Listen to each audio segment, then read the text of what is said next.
base de una política de externalizaciones, en la consellería está llegando el caso de que hay un tercio del personal que no son funcionarios y personal de empresas privadas, empresas públicas e incluso autónomos.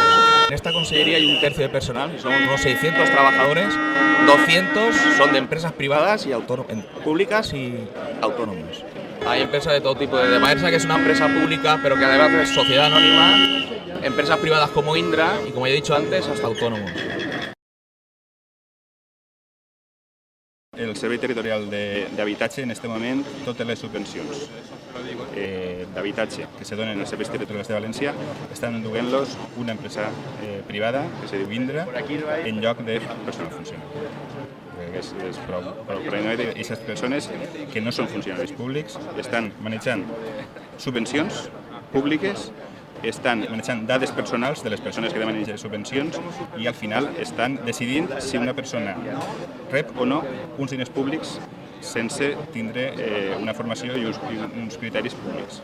Todas aquellas actuaciones donde hayan intervenido este personal pueden ser declaradas nulas o anulables en los tribunales, ya que no están legitimados para actuar en la administración. Sabem d'alguns casos en els que els informes han sigut revisats, a la baixa, evidentment. I una de les coses que hem de posar de manifest és que aquests informes són nuls de ple dret.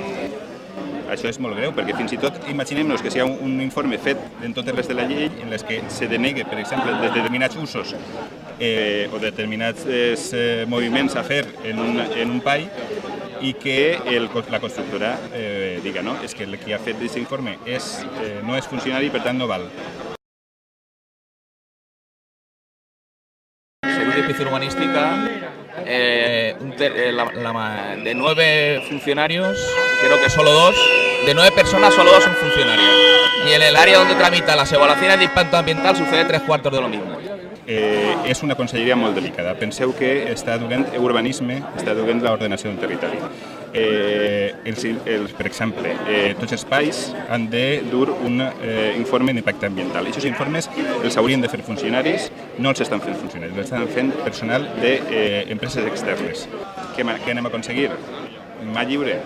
És el que pretén la conselleria? Nosaltres pensem que sí, que efectivament és el que pretén. És personal més dòcil perquè li deu el lloc de treball a qüestions externes a la funció pública. No com els funcionaris que tenim precisament, estem imbuïts d'una certa permanència i que ens assegura el poder defensar el bé comú que està reflectit en les lleis, en les normes, siga quina siga la política de cada govern i per tant que pot moderar aquestes polítiques. Los funcionarios tenemos que actuar con independencia y con imparcialidad, y solo lo pueden hacer los funcionarios, esa independencia. Personal de empresas privadas o otro tipo de personal no tiene esa independencia, no dispone de esa independencia para actuar. Les persones que treballen per a les empreses externes només responen a tot allò que manda l'empresa que els està contractant i que directament no és la pròpia conselleria. Això dona peu a que els interessos de terceres persones particulars, empreses privades i tal, se barallen amb els interessos del que ha de ser la ciutadania. Perquè els funcionaris tenim un règim d'incompatibilitats segons el qual si estem treballant en un sector no podem passar a treballar en una empresa privada en el mateix sector. Les persones que treballen per l'empresa privada no tenen aquesta incompatibilitat. Per tant, sí, podrien haver estat treballant en empreses constructores i després treballar per a les empreses que estan en aquest moment fent aquestes funcions dins de la conselleria.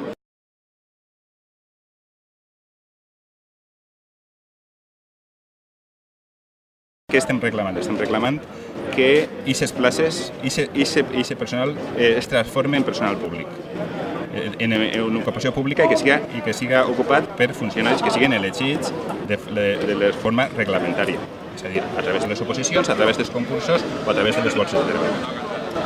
Nosaltres voldríem, sobretot, que tota la resta de funcionaris de les demés conselleries que pateixen el mateix tipus de problema s'adonaren que poden fer força i que compten amb tots nosaltres per a recolzar-los el mateix que estan fent ara els companys d'aquí, de la Conselleria, de la seu de la Conselleria de Medi Ambient, podrien estar passant en la resta de conselleries. I això donaria força a que per fi el Consell acomplirà la llei i no estiguera construint una administració paral·lela.